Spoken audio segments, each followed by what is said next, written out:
Hi friends, ഞാനിപ്പോൾ ഉള്ളത് തിരുവനന്തപുരം ജില്ലയിൽ ചിറയൻകീഴ് എന്ന് പറഞ്ഞ സ്ഥലത്താണ്. ഇവിടെ വന്നത് റംസീൻ എന്ന് പറഞ്ഞ ബ്രോനെ കാണാനാണ്. ബ്രോയ്ക്ക് എന്താ ബുദ്ധിമുട്ടെന്ന് വെച്ചാൽ പഠന വൈകല്യമുണ്ട്. അതായത് എഴുതാനും വായിക്കാനും അങ്ങനെ അറിയില്ല. പിന്നെ പൈസേൻ്റെ കണക്കും അന്ന് ചെറിയ രീതിയിലൊക്കെ അറിയുള്ളൂ. ചെറിയൊരു ബുദ്ധിപരമായ ചെറിയൊരു കുറവാണ്, ഐക്യുവിൻ്റെ ചെറിയൊരു കുറവാണുള്ളത്. പക്ഷേ ആൾ സ്മാർട്ടാണ്, ഒറ്റയ്ക്ക് യാത്ര ചെയ്യലൊക്കെ ഉണ്ട്, പിന്നെ സംസാരമൊക്കെ നല്ല സ്മാർട്ടാണ്. അപ്പോൾ കാര്യങ്ങളൊക്കെ നമുക്ക് ഡീപ്പായിട്ട് അവരോട് ചോദിക്കാം. അവരുടെ വീട് കാണിക്കാത്ത ഇവരിപ്പോൾ ഉള്ളത് റെൻ്റ് വീട്ടിലാണ്. വീട് ചെറിയ റിനോവേഷൻ വർക്കെല്ലാം ഉള്ളതുകൊണ്ട് വീടൊക്കെ മാറിയതാണ് കേട്ടോ. അപ്പോൾ എത്രയും പെട്ടെന്ന് നല്ലൊരു വധുവിനെ നമുക്ക് കണ്ടെത്തണം, നമുക്ക് അവരെ പരിചയപ്പെടാം. ഇതാണ് റംസീൻ. അസ്സലാമു അലൈക്കും. എന്തൊക്കെയാ വിശേഷം? സുഖമല്ലേ? സുഖം. ഇത് ഉപ്പയാണ്. ഉപ്പാൻ്റെ പേരെന്താ? മുഹമ്മദ് റാസ്. അത് ശരി. നിങ്ങൾക്ക് എത്ര മക്കളാ? 3 മക്കള്. മൂത്ത ആണവൻ, രണ്ടാമത്തത് മോള്. അവളുടെ വിവാഹം കഴിഞ്ഞ്. ഇളയാള് സ്ഥലത്തില്ല, അതെ, ഗൾഫിലാണ് അല്ലേ? അതെ. അപ്പോൾ റംസീന് ശരിക്കും എന്താണ് ബുദ്ധിമുട്ടുള്ളത്? ചെറിയൊരു പഠന വൈകല്യവും കാര്യങ്ങളുണ്ട്. പിന്നെ ഡീറ്റെയിൽ ആയിട്ട് പറഞ്ഞാൽ നമുക്ക് എല്ലാ കാര്യങ്ങളും മനസ്സിലാക്കി വരുന്ന ഒരു പാർട്ട്ണറെയാണല്ലോ വേണ്ടത്. അപ്പോൾ അവൻ്റെ കാര്യങ്ങളും ബുദ്ധിമുട്ടുകളെല്ലാം ഒക്കെ തുറന്ന് പറഞ്ഞോളൂ. അവന് ജന്മന ഡെലിവറിയിൽ കംപ്ലൈൻ്റ് ഉണ്ടായിരുന്നു. അതിൽ പിന്നെ ബ്രെയിനിന് ക്ഷതമേറ്റിട്ട് SITയിൽ ചികിത്സയിലായിരുന്നു. അങ്ങനെ കുറച്ച് നാൾ അവിടെ SITയിൽ കിടന്നു. അവിടെ നിന്ന് പിന്നെ വരുമ്പോഴത്തേക്കും കുറച്ച് നാൾ പിന്നെ അപസ്മാരത്തിൻ്റെ ബുദ്ധിമുട്ടുണ്ടായിരുന്നു. അത് മാറുന്നതിന് വേണ്ടി കുറേ നാൾ മരുന്ന് കഴിച്ച് ബ്രെയിനിൽ ബ്ലഡ് ക്ലോട്ടായി കിടന്ന് അത് അലിഞ്ഞു പോകാനായിട്ട് ഒരുപാട് മരുന്നുകൾ ടെസ്റ്റ് ചെയ്തിട്ട് പിന്നെ അത് ഇവിടെ നിന്ന് ചെന്നൈയിലൊരു മെഡിക്കൽ സ്റ്റോറിലേക്ക് ഡോക്ടർ ഗുളിക എഴുതി തന്നു. അത് അവിടെ നിന്ന് കൊണ്ടുവന്ന് ഗുളിക കൊണ്ടുവന്ന് കൊടുത്തു തുടങ്ങിയതിന് ശേഷമാണ് ആ ഉള്ള ബ്ലഡ് ക്ലോട്ട് മാറി തുടങ്ങിയത്. അതിനുശേഷമാണ് അവന് മാറ്റങ്ങൾ സംഭവിച്ചു തുടങ്ങിയത്. അതോടൊപ്പം അവന് കഴുത്തൊക്കെ ഉറയ്ക്കാനും മറ്റുള്ള ബുദ്ധിമുട്ടുകളൊക്കെ ഉണ്ടായിരുന്നു. അത് ആയുർവേദ ചികിത്സയും മറ്റുമൊക്കെ നടത്തി അതൊക്കെ മാറ്റിയെടുത്ത് കുറച്ച് സമയം എടുത്തു. ഇപ്പോൾ പഠിക്കാനും മറ്റുള്ള ബുദ്ധിമുട്ടുകളൊക്കെ ഉണ്ട്. എന്നാലും അവൻ 1ാം ക്ലാസ് മുതൽ 10ാം ക്ലാസ് വരെ സ്കൂളിൽ മറ്റുള്ള കുട്ടികളോടൊപ്പം പോയി പിന്നെ 10ാം ക്ലാസ് സ്ക്രൈബ് വെച്ച് പിന്നെ പാസ്സാക്കിയെടുത്ത്. അതെ, 10 വരെയാണ് പഠിച്ചത് അല്ലേ? പഠിച്ചത്. ഗുളിക എന്തെങ്കിലും കഴിക്കുന്നുണ്ടോ? ഗുളികയൊന്നും കഴിക്കുന്നില്ല, ഒരു ട്രീറ്റ്മെൻറ്റും ഇല്ല. അപ്പോൾ ജോലി എന്താ ചെയ്യുന്നത് റംസീന്? ജോലി നേരത്തെ ഉണ്ടായിരുന്നു, അത് തണലായിരുന്നു. അപ്പം അവിടെ മാറി ഇപ്പം തിരുവനന്തപുരത്തായിരുന്നു. അവിടെ ജോലി പഠിക്കുകയാണ് അല്ലേ? കേന്ദ്രത്തിൻ്റെ. എന്താ അവിടെ പഠിക്കുന്നത്? പ്ലംബിങ് അല്ലേ? അത് കഴിയാറായോ? ഇനിയിപ്പോൾ നവംബർ ആണ് പറഞ്ഞിരിക്കണം. 2 മാസം കൂടെ. 2 മാസം നവംബർ കൂടെ പറഞ്ഞിരിക്കണം. 2 മാസം കൊണ്ട് അത് കംപ്ലീറ്റ് ആവും.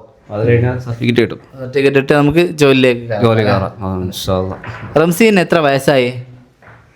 37 കഴിഞ്ഞു. 37 കഴിഞ്ഞ് 38 ഇക്ക നമുക്ക് ആയില്ല. 37 കഴിഞ്ഞ നവംബറിൽ 38 ആവും. അപ്പോൾ അങ്ങനെ സംസാരം എല്ലാ ആൾ ഓക്കെ ആണ് കേട്ടോ. അങ്ങനെ ഈ ഒരു കാര്യങ്ങളെല്ലാം തുറന്നു പറയുന്നത് മനസ്സിലാക്കാൻ വേണ്ടിയിട്ടാണ്. പിന്നെ എന്ന് പറഞ്ഞാൽ ചെറിയ ചില കാര്യങ്ങൾ അല്ലേ, ഇവിടെ ബാക്കിയുള്ള എല്ലാത്തിനും ആൾ ഉഷാറല്ലേ? അതെ. അപ്പോൾ നമുക്ക് ദൂരം പ്രശ്നമുണ്ടോ ഇക്ക?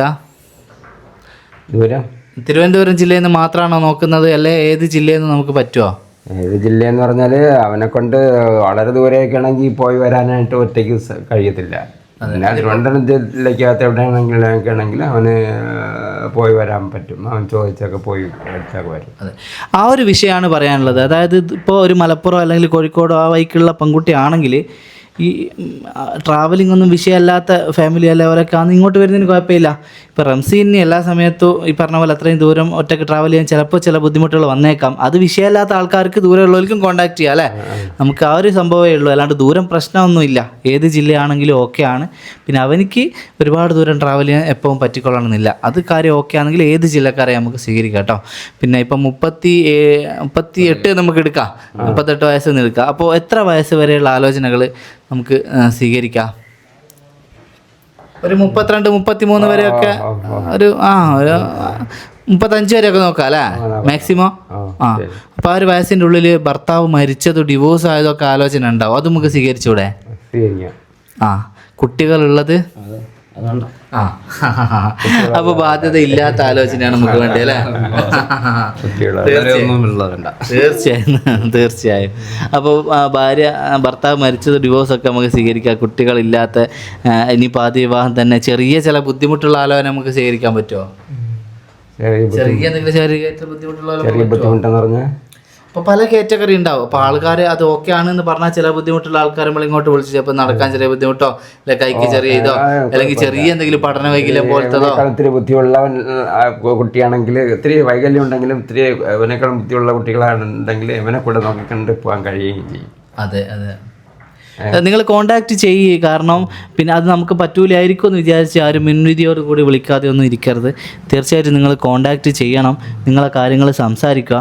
അത് ആർക്കാണ് ഓക്കെ ആവുകയെന്ന് നമുക്ക് മുൻകൂട്ടി പറയാൻ പറ്റൂല. അതുകൊണ്ട് തീർച്ചയായിട്ടും നിങ്ങൾ കോണ്ടാക്ട് ചെയ്യുക, ബാക്കി നേരിട്ട് സംസാരിച്ചിട്ട് ഫൈനൽ ചെയ്യുക. അപ്പോൾ ചെറിയ ബുദ്ധിമുട്ടുള്ളവർക്കൊക്കെ കോണ്ടാക്ട് ചെയ്യുക കേട്ടോ. പിന്നെ വീടിൻ്റെ കാര്യങ്ങളൊക്കെ നമ്മൾ പെട്ടെന്ന് തന്നെ സെറ്റാവുമെന്ന് വിചാരിക്കും അല്ലേ? അതെ, പെട്ടെന്ന് സെറ്റായിട്ട് ഇവിടുന്ന് മാറാനൊക്കെ പെട്ടെന്ന് സാധിക്കട്ടെ. അതെ, വേറെ ഇക്കാക്ക് എന്തെങ്കിലും പറയാനുണ്ടോ? വേറെ എന്ത് പറയും, വരുന്ന പെൺകുട്ടീനെ കുറിച്ച് വേറെ ഒന്നും പറയാനൊന്നും ഇല്ലല്ലോ അല്ലേ? കുഴപ്പമില്ല, അവന് കണ്ട് ഇഷ്ടപ്പെട്ട് കഴിഞ്ഞാൽ. അതെ, ഇക്ക എന്തെങ്കിലും ജോലി ചെയ്യുന്നുണ്ടോ? എനിക്ക് ഞാൻ നേരത്തെ ഗൾഫിലായിരുന്നു. പിന്നെ അത് കഴിഞ്ഞിട്ട് പിന്നെ ഇവിടെ ബിസിനസ് ഉണ്ടായിരുന്നു. ഇപ്പോൾ പരിപാടിയൊന്നുമില്ല എനിക്ക്. അതെ, അപ്പോൾ അങ്ങനെയാണ് ഇവരുടെ ഫാമിലി ബാക്ക്ഗ്രൗണ്ട് എന്ന് പറയുന്നത്. പിന്നെ ഇരു കൂട്ടരും നല്ലപോലെ അന്വേഷിച്ചിട്ട് വേണം കല്യാണമായിട്ട് മുമ്പോട്ട് പോകാൻ. കല്യാണത്തിന് ശേഷമുള്ള ഒരു കാര്യത്തിൽ എനിക്ക് യാതൊരു ഉത്തരവാദിത്വം ഉണ്ടാവില്ല. നിങ്ങളെ പല ആൾക്കാർ വിളിക്കൂ, അപ്പോൾ അവരെപ്പറ്റി നിങ്ങളും അന്വേഷിക്കണം, നിങ്ങളെപ്പറ്റി അവരോടും അന്വേഷിക്കാൻ പറയുന്നുണ്ട്. അപ്പോൾ അന്വേഷിച്ചിട്ട് നല്ലൊരു പാർട്ട്ണറിനെ കിട്ടട്ടെ.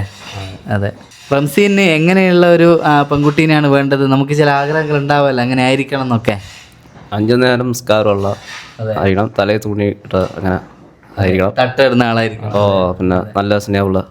അതെ, അങ്ങനെയുള്ള ഒരാളായിരിക്കണം. ഇൻഷാ അല്ലാഹ് അങ്ങനെയുള്ള ആൾ എത്രയും പെട്ടെന്ന് മുമ്പോട്ട് വരട്ടെ. അതെ അതെ, തീർച്ചയായും. അപ്പോൾ നിലവിലിപ്പോൾ റംസീന് ജോലി എന്ന് പറയാനൊന്നും ഇല്ല, പക്ഷേ അത് പഠിച്ച് കഴിഞ്ഞാലാണ് ജോലി കിട്ടും അല്ലേ? അതെ, എത്രയും പെട്ടെന്ന് പഠിപ്പൊക്കെ കഴിഞ്ഞിട്ട് ജോലിയിലാവാൻ കയറാൻ പറ്റട്ടെ. അപ്പോൾ നിങ്ങൾ വരുന്ന പോലെ ജോലിയിലല്ലോ അങ്ങനെയൊന്നും വിചാരിക്കണ്ട, എത്രയും പെട്ടെന്ന് അതൊക്കെ സെറ്റാവും, അതൊന്നും വിഷയമല്ല.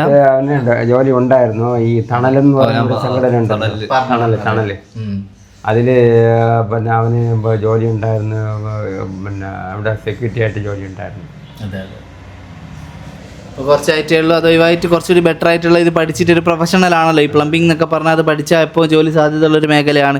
അപ്പോൾ അത് പഠിച്ചിട്ട് നല്ല ജോലി കാര്യങ്ങളൊക്കെ കിട്ടട്ടെ. അപ്പോൾ മാക്സിമം നിങ്ങൾ ഈ വീഡിയോ കാണുമ്പോൾ നിങ്ങളെ കുടുംബത്തിലോ പരിചയത്തിലോ പെൺകുട്ടികളുണ്ടെങ്കിൽ നല്ലൊരു ലൈഫ് കിട്ടുമെന്ന് നിങ്ങൾക്ക് തോന്നുകയാണെങ്കിൽ നിങ്ങൾ കണക്ട് ചെയ്ത് കൊടുക്ക്. ബാക്കി കാര്യങ്ങളൊക്കെ നേരിട്ട് അന്വേഷിച്ചിട്ട് തന്നെ ചെയ്യുക. അപ്പോൾ അത്രയേ ഉള്ളൂ. അപ്പോൾ എത്രയും പെട്ടെന്ന് റംസീൻ്റെ കല്യാണം നടക്കട്ടെ ഇൻഷാ അല്ലാഹ്. അപ്പോൾ അസ്സലാമു അലൈക്കും. ആയിക്കോട്ടെ, ഞാൻ ഇറങ്ങട്ടെ. ഓക്കെ, ശരി.